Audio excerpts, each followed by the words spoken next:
All right, ladies and gentlemen, boys and girls, welcome back to another episode of the podcast. If you're watching this on YouTube, thank you very much. Folks, if you're seeing this, these are not visuals. We didn't get upgraded to another studio. We're at the beautiful outdoors. This is real. This ocean behind me is real. Let me make sure you guys get a better look at this beauty. All right, folks, without further ado, let's talk about what's important. Let's talk about what we really need to talk about. The Jake Paul and Ben Askren fight. So first of all, I can't believe this is as big as it was. Seriously, like when I first heard it, I was like, dude, like this sucks. I'm totally not gonna check this thing out. But then it turns out a lot of people were invested and your boy got invested. So if you watched the fight, if you didn't watch the fight, this is all you gotta know. Basically, man, right before the fight begins, I look over to my sister and I'm like, hey, Jake Paul, he's got the reach advantage, he's got the height advantage, he's got the strength advantage, he's got the speed advantage. Like this is gonna end in the first and second round, and that's exactly what happened. That's exactly what happened. And basically what happened was Jake's throwing a couple of jabs. Now, to his credit, he went to the head and he went to the body, which is good, because normally people just completely sleep on the body. He went to the top, went to the body, did his thing, and I believe it was, man, only like a minute and like 30 seconds in, pop, hits him with a good 1-2, poor Ben goes down. Now, it was a good shot. It was a good shot. He went down. Now, if you've seen Ben's thing, okay, right, Ben, who is Ben Askren? Olympic level wrestler, 19-2 in MMA. If I'm not mistaken, he didn't get knocked out for like 10 years. The first ever knockout of his was the Jorge Masvidal thing. It's like, dude, that knee would have knocked out anybody. I don't care who you are, right? So you got this guy who's so amazing, and everybody's saying, well, Ben's got the mindset. He's got the Olympic mindset. It's like, dude, I don't care if you're LeBron James. If I pick you up and put you in ice hockey, it's a different sport, man. Especially when you're older. You know, it's like putting Michael Jordan in I don't know, man. In something, I was about to say golf, but I know he golfed. But putting him in a totally different sport, be like, well, he's got the mindset. It's like, yeah, damn straight he's got the mindset, but he doesn't have the body anymore. He's not him in his prime anymore. Right? So when you got a 36-year-old against a young, early, 20-something-year-old, it's just the athleticism's not there. So what ends up happening is, right, Jake Paul drops Ben. Ben gets back up to his feet at about a count of 8, and he looks good. He looks good. He's a freaking warrior. His arms come up. He's starting to walk forward. The ref distances him. He's like, Ben, are you good? Ben nods his head. He's like, okay, walk over to me. He starts walking. Now, Josh Thompson said this. He kind of walks kind of funny. So when he said walk forward, the ref, in his eyes, and I quote, he said he was stumbling forward. So Ben literally walks forward and he calls it. 1 minute and 45 seconds in. It's the first round. Here's the thing, right? If Big John McCarthy, had he been the referee, he would have let it, kept on going. Because you got to have a background on both the fighters. You got to understand that everyone's watching the pay-per-view for this fight, right? That's what all the hype was. Now, a lot of people complain that they had Justin Bieber concerts and Doja Cat and all this other stuff. I'm in your boat, right? I watch fighting to watch fighting. I don't want to see concerts and any of that other stuff. My sister was with me. She was watching it, and actually, right, when they have those Justin Bieber concerts and all that other shenanigans, that's who they're catering to, right? They're pandering to these other people, the more general, the casuals, right? That's why they have the D'Amelio girls handing them the belt. Like, what the hell was up with that, by the way? Well, why do we have them in the ring? No disrespect to them at all, but that could have been Travis Scott in there. I like Travis Scott, but I wouldn't want him in there. Well, why do you have someone who has no affiliation with boxing whatsoever in a boxing ring? You do not need to have him in there. Zero. But dude, what the hell was up with Snoop Dogg on commentary and Pete Davidson on commentary? Like, so I get that some people like that stuff. Like, Daniel, you dare talk bad about Snoop? Like, okay, for sure, comedic purposes.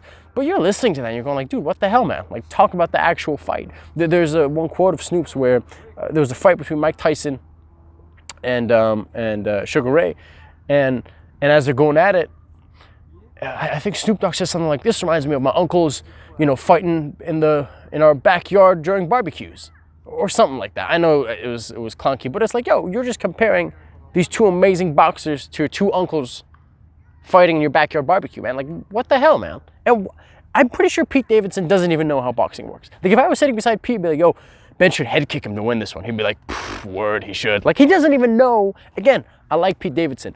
Why the hell is he on commentary? I do not understand. It's like if you could have brought Dave Chappelle on commentary. What the hell's going on, man? You need to have someone on commentary who knows what the hell they're watching, in my opinion. But anyways, I know that was an amazing review, guys. I don't even know what to say. People didn't go into it with huge expectations, or I didn't. Ended in an early knockout. It's like, dope. Jake Paul keeps his fire going. Ben Askren made an amazing amount of money. Now he's going to go cry with his wife and children and his podcast and teaching wrestling and being just a goddamn superstar.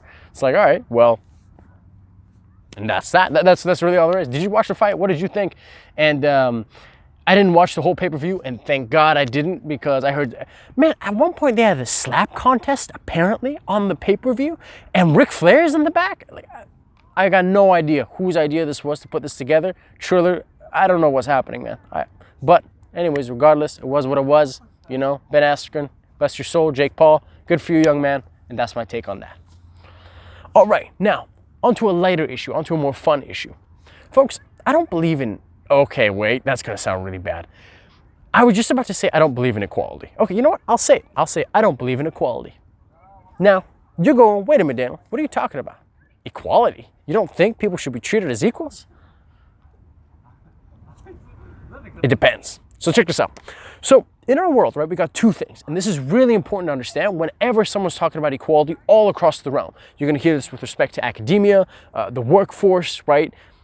And basically in any position, any job, there's two kinds of equalities that you want to know. One is known as equal opportunity, and one is known as equality of outcome. Now, I'm all for equal opportunity. I'm not at all for equal outcome. What's the difference? I'll give you an example, right? If we're going to start a race, right, me and you are sprinting, equal opportunity says that we both start at the same line, right? We both start at the same line, and so when we take off, nobody has a head start, right? I don't have a chain attached to my leg, right? Nobody is discriminated against in the workplace based on their sex, their ethnicity, their religion, right? None of that stuff. They're you know, if they're heterosexual, homosexual, it does not matter. You're not discriminated based on that stuff. That's what equal opportunity means. Hey man, everybody's got a fair shot to healthcare, to education, right, to making money. Everybody has the same playing field. There are no advantages and there are no disadvantages, right? Equality of outcome says, hey man, so now you start that race, we gotta make sure we all finish at the same time. So if someone's running ahead, we'll hold you back until everybody catches up and we finish at the same time. Equality of outcome says, hey man, in a job, we want to make sure we have 50% men and 50% women. In mathematics, in universities, we want to have 50% boys and 50% girls. You know, in a cabinet, like let's say Justin Trudeau's cabinet, his people, he wants to have 50% women, 50% men. That's equality of outcome. We want to make sure that the results are equal. Here's why I'm against that. Folks, I believe in life you got to be discriminatory, right?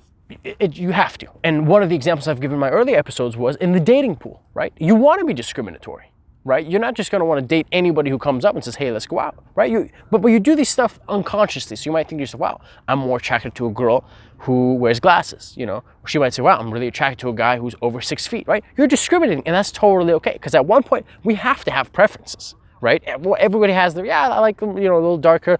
You know, I like the guy to have a 6-pack, right? We have different things that we look for, right? So that's fair. Now, with respect to work, or let's say academia or something, if I were to tell you, hey man, if we talk about engineering, if we talk about mathematics, if we talk about the sciences like chemistry and biology, they are largely male dominated. Let's say, I'm just making this number up, 98% of the people in those classes are men. Is that a bad thing? A person who believes in equality of outcome would say, yes, that's terrible. Oh my God. Because societally, we're pushing men to go towards engineering and mathematics and chemistry and biology, and we're telling girls that they shouldn't. And we should try to do what we can to promote girls to go there. Now, here's my problem with that personally. I do not care about your sex. I do not care if you're a man, if you're a woman, if you identify as a goddamn platypus. I do not care. I do not care who you sleep with. I do not care about the color of your skin or your religion. It does not matter. I simply care about your interests and about competence. So if I go up to a girl and I say, hey, Emily, have you looked into engineering? And she goes, yeah, I'm not really interested.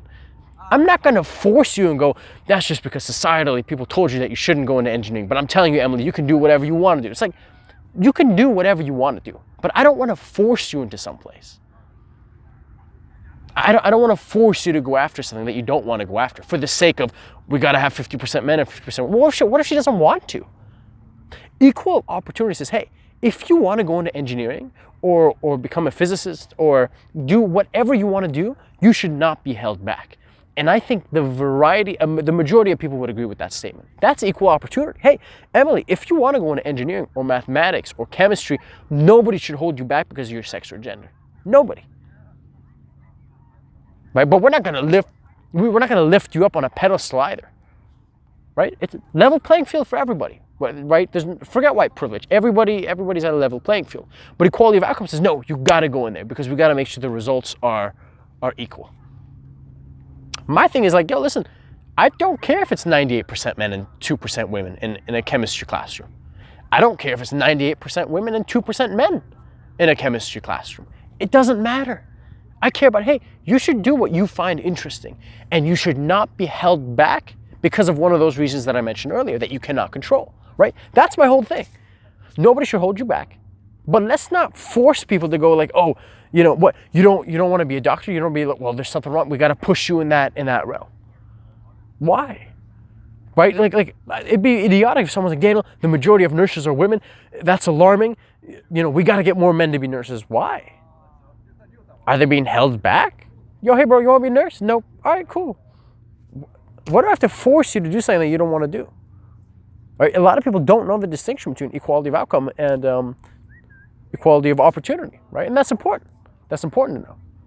You know, another situation that you might get into is you might say, well, okay, so if we're looking at a workplace, right, it's important to consider a few things. Now, when people want to discriminate, the only thing that you should be discriminating on is competence. That is the only thing that you should be discriminating on. If I have a job position, right, again, going back to my earlier argument, I don't care if I have 100% white men or if I have 100% black Muslim women. It does not matter. Your sex should not play a role in my hiring. The only thing that should play a role in my hiring is competence, right? So if I'm racist and if I'm trying to meet, like let's say I say, hey man, I don't hire blacks. Let's say I only hire white girls, right? That's what we do. So the problem is, now that's discriminatory. Now you're being prejudiced towards other people. But the problem is, when you have a quota and you say, well, I gotta get 50% men and 50% women, now what you've done is you're discriminating people based on this criteria that you have, right? Who gives a damn if it's 50% women and 50% men? Judge on competence, not on sexuality, right? You don't care if they're black, if they're white, if they're lesbian, if they're Muslim, if they're Christian, that doesn't matter. Their competence is what matters. Are you better at this job than the fellow to your right? It's not about, I gotta make sure I get 4 Muslims and I get 4 Asians. Man, why? Why are we just throwing people out based on those matters? They don't matter, right? You having a certain religion, it doesn't make you a better lawyer or it doesn't make you a better doctor.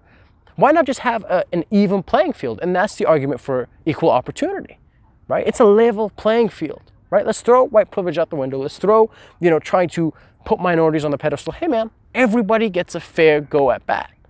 Right? But the moment you start pushing this equality of outcome perspective, it's like, okay, we got to make sure that there's a certain amount of people in each job, regardless of their level of skill. And just, this is my own opinion, doesn't it sound kind of foolish that I didn't hire you, but I hired Brett because, oh, well, we need, an extra homosexual who's, X or whatever. Isn't that weird? Shouldn't I hire you based on your competence, on your skill level, on your knowledge, on your experience, right? Rather than giving preference to someone because they're a minority or because they're Middle Eastern. That's weird. Like, for example, if I was applying for a job and me and this other guy are applying and he's got more experience, he's got more knowledge, he's got more skills, but he says, Daniel, you got the job. And I go, well, sir, why? Well, you have a Middle Eastern background and we kind of we got to get more Middle Easterns in here. But then he tells us, yeah, man, he had more experience, he had more knowledge, he was more skills, he was more qualified, but we gave it to you because you're Middle Eastern. It's like, all right, okay. Really, man? Not because of like who I actually am, or what I can do or what I'm capable of, right? And it's like, I don't know. Now, what my high school teacher had said a couple years ago, he was like, well, Daniel, back in the day, because, and there still are places, of course, which discriminate and there are prejudice against people of a certain, right, you name it, they're going to push certain people on a pedestal as opposed to other people. And what happened is because now there's an imbalance and there's more, let's say, like white men who are Christians at the top, now they're trying to flip that around. So now they are, I don't want to say discriminating, but yeah, they're kind of discriminating against those like same white Christian men. And they're putting other people on a pedestal, other minorities. Do you know how many scholarships I've seen where they're like, oh, the scholarship, blah, blah, it's like $1,000, is this much money? But it's only available to someone who's indigenous, or only available to a black woman who is, you name it, right? It's like, oh man, well, it's like there's so many opportunities that now you're cut off of from things that you can't control. But again, their argument is, well, we want to change the balance, right? There's a power imbalance, right? Where we did this for white men a long time ago, and we're still doing it arguably in some places. So now if we switch it around, now we're giving the minorities a boost. Now we're putting them on the pedestal. Whereas my thing is like, man, why are we giving anybody a boost based on their sex, based on their ethnicity, based on their religion? You know, why can't we just look at you for the skills that you offer? You know, why can't we just look at you for your competence and for what you do, right? Or just judge you based on experience, right? Doesn't that make more sense? Doesn't that make sense for you, for your company, for your associates, for your colleagues? That's one thing that I don't like, man. Like you see that on posters and you see that in movies. Sometimes they try to like push diversity. Like, and the joke is like, man, like this poster is like a gender studies class, right? Because it's so evident. There's like a Muslim girl in the front, and there's an Asian girl here, there's a guy there with painted nails. There's nothing wrong with that. But when you see something forced down your throat and you're like, okay, I see what you're doing here. I see what you're doing. And again, there's a balance, right? There's a balance in, hey, I want to make sure that everybody's represented. And hey, I'm going to shove this sort of image in your face.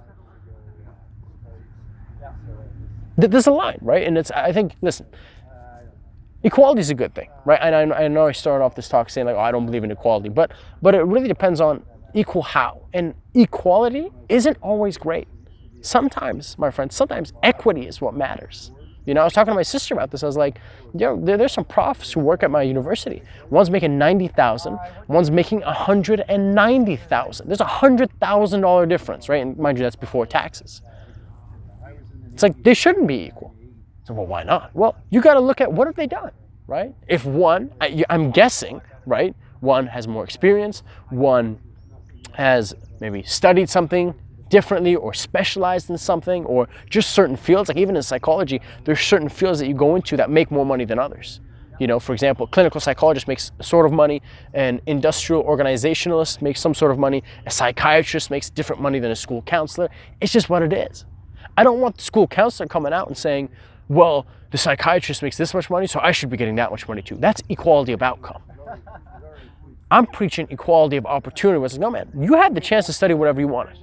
Right now, this becomes hard, right? Because money's an issue, and tuition's an issue, and time's an issue. But hypothetically, if we're in the same class, we got the same amount of money, right? We got access to the same things.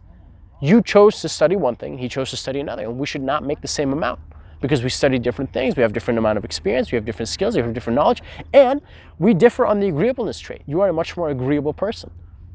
When your soon-to-be boss proposed a number, you accepted it immediately, whereas I denied. I negotiated and I got to push up that beginning salary a little bit higher. So there's so many factors that come into play. I don't know if I've said this before, but in 2015, Ronda Rousey made more money with the UFC than anybody had at that point. She was the biggest star in the UFC. In 2000, nobody touched Ronda Rousey. Not a man or woman on the roster touched Ronda Rousey. The way she was selling out pay-per-views, selling out merchandise, performance of the night, submission of the night, knockout, you name it, this girl had it. She was a huge name. She was a freaking huge name, right? And equality of outcome, the argument is, well, all women should make the same amount of money because they're all fighting. It's like, well, do you have the same record? Are you selling the same merchandise? Are you selling out arenas? Are you undefeated? Are you so all these things come into play.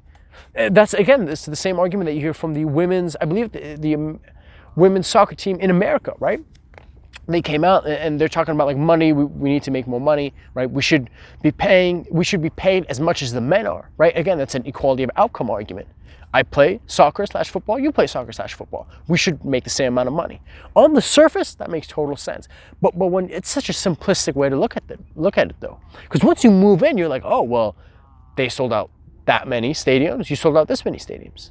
They did this for a TV deal, you did that for a TV deal. You got this many sponsors, they got that many sponsors. It's not as simple as just, well, you play soccer, they play soccer, okay, I guess you make the same. Or individual players. Why does Cristiano Ronaldo make so much more than so many of the other people? Look at his record. Look at his history, right?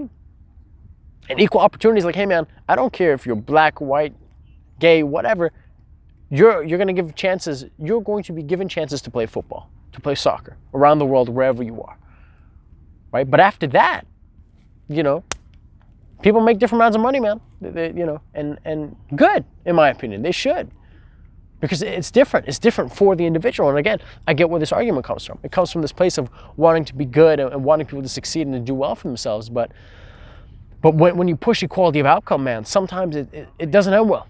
It doesn't end well. Actually, a lot of times it doesn't end well because you end up holding people back from doing certain things.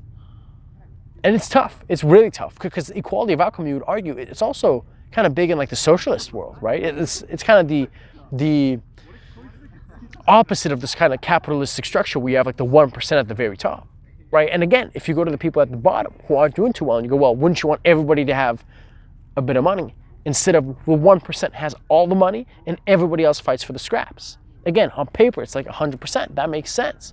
But then when you actually break it down, it's like, it depends. It depends on what you do. It depends on how valuable you are. It depends on what you offer to society, you know? And these are so unbelievably important when you want to talk about just equality. Do you believe in equality? So next time someone asks you that, like just think, like critically think.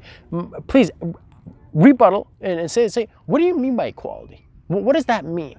Do I believe that men and women are equal? So a transgender person, so let's say a man could turn into a female and then they could go box other women and just knock their brains around? No, if that's it, then no, I don't believe in it. Are you talking about that regardless of your sex, you should be treated with respect and dignity and given rights and be able to afford healthcare and education? Of course. And that you shouldn't be discriminated on or said, well, you can't become a CEO because you're a woman or you can't become a cook because you're a man. Like that, of course. Right? Of course, then I do believe in equality, yeah. So when people say, should men and women make the same? It's like what the hell does that mean? Right? It's like men and men shouldn't even make the same. You know, women and women shouldn't make the same. But then you might say, well, Daniel, what if there's a man or a woman, they're doing the exact same job, you know, they've studied the exact same amount of time, should they be paid the same? And again, it's still tricky, right? Because there's a lot of factors that get involved with like pay, like the gender wage gap, and obviously it's experience. And a lot of it is like job title, what that job title is, that also means a certain amount of salary. But also, you know, just your negotiation of it, right? How agreeable are you? We know that there's a personality model, and I've talked about this before, Ocean, and you can go Google this. It's actually pretty interesting. There's actually some pretty sick YouTube videos out there about Ocean. Openness, conscientiousness, extroversion, agreeableness, and neuroticism. And people who are higher on the agreeableness scale are less likely to be CEOs or owners of something. Because one of the biggest predictors of becoming a CEO or an owner or a businessman is being a little lower in that agreeableness scale. Is being able to say no, I'm going to do it my way, right? Kind of being able to take charge. And it also leads to making more money. Because if you're not too agreeable, you're going to fight for yourself harder. You just, no, I will not accept that salary. This is what I'm going to come to work for. As opposed to someone who goes, yeah, like, no, I'll definitely agree with that. Yeah, I don't want it to be too much of a burden for you. Yeah, that's a great number. That's how you have the same people. Maybe you studied for the same amount of time, doing the same job, but on negotiation day, one person's making more than the other. Is that fair? It's tough. It's tough, right? There are many different factors to consider, like I said. But it's definitely, my friends, not as simple as like, do you believe like men and women should be paid the same? Like, again, there's so many things that are left out, right? Job position, experience, specialization, right? Job title, what you're gonna do specifically. There's a lot. There's an absolute boatload of things. And it's extremely important to consider all those before just, yeah, of course, yeah, men and women should be equal. Like, what the hell does that even mean? Men and women should be equal, right? So just really think about that. Before you say something like that, like really think about how you want to say what you want to say. Because it's important, man. It's important because a lot of times the word equality just gets thrown out like that and people don't actually know what you mean by it. You know, they kind of just take your word and they go, yeah, well, of course I want people to be equal. Right? So the moment I make a video and I go, I don't really want people to be equal. It's very easy to be like, well, F you, dude. You know? So it is what it is.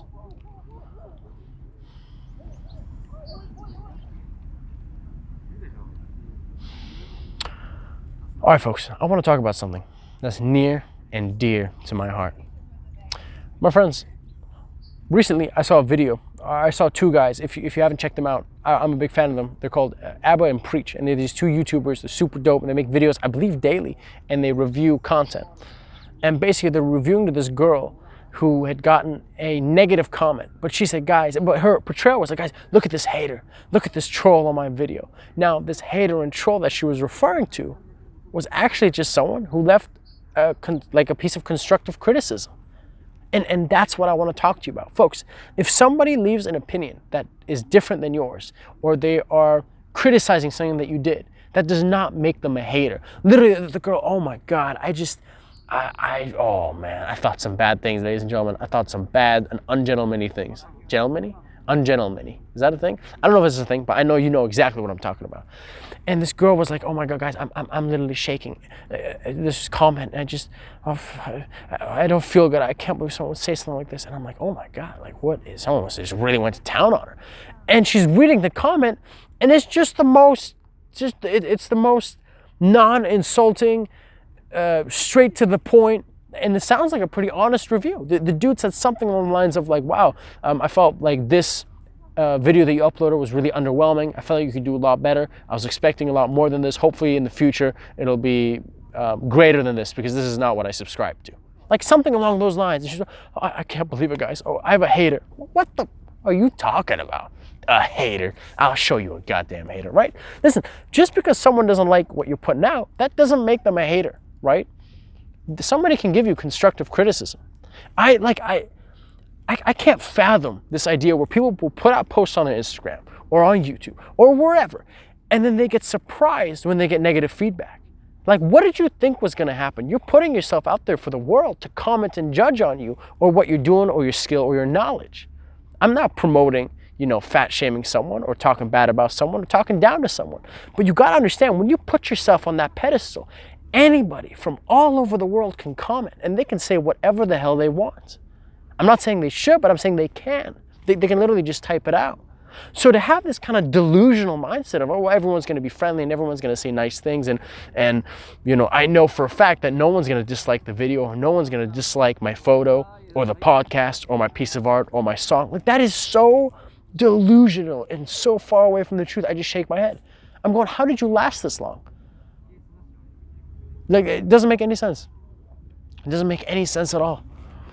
Folks, you got to be able to take some constructive criticism, be it at work, be it at school, be it from a friend, be it from a lover, whoever. Criticism is a part of life. If you don't get criticized, there's something wrong. Like something is off, dude. Something is not there. And it's like, well, I don't want to get criticized. It's like, okay, well, don't live. Go bury a hole and jump in there and just pile on that dirt on you, because you have chosen death. I know that sounded harsh, but that's like someone saying, well, I don't want to suffer. It's like, well, you might as well just end it now, because that's exactly what life is. Daniel, I don't want the sun to rise. Do you know what I mean? Like, I don't want to get criticism. Oh my God. I don't want to get criticism, you goof, you absolute goof. When I do presentations or something at work, I'd always ask, hey, what'd you think? And they say, yeah, this is awesome, this is awesome. And I say, well, what can I work on? And they'd say, maybe every once in a while, they'd be like, oh, nothing. I'd be like, damn, dude, there's nothing I can work on? Some people would look at that and go, wow, that's amazing, I'm perfect. Man, I'd get upset. I'd be like, really? I can't get any better? This is as good as I'm gonna get? Damn, dude. But when you get criticism, it's like, oh, this is something that I can work on. This is something that I can become better at. I've said this before. I don't believe in negative feedback, man. I believe in positive feedback and potential feedback. Because positive feedback is going, hey, Daniel, you did a phenomenal presentation, man. You didn't miss a beat. You kept us entertained the whole time. Potential feedback is like, oh, and hey, Daniel, if you slow down just a tad bit, you can add that much more suspense to what you're saying. It's like, negative feedback is not a bad thing. Oh, you did this poorly. It's like, that's not, I hate negative feedback because like they don't want to receive it. Like, oh, I don't want to get it. But no, it's the opposite. You do want to get it.